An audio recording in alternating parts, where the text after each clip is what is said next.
ஒன்றை நான் கேட்டேன், அதையே நாடுவேன். அதையே நாடுவேன். நான் கர்த்தருடைய மகிமையை பார்க்கும்படியாக, நான் கர்த்தருடைய மகிமையை பார்க்கும்படி அவருடைய ஆலயத்தில் ஆராய்ச்சி செய்யும்படி நான் என் ஜீவனுள்ள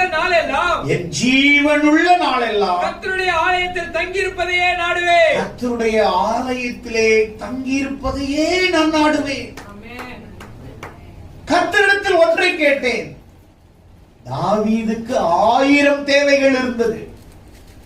தாவீதுக்கு 1000 தேவைகள் இருந்த போதிலும் தன் தேவைகளை சொல்லி தேவனிடத்திலே தன் தேவையை கேட்கவில்லை.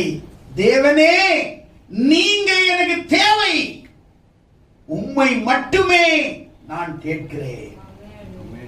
தேவைகளை சொல்லி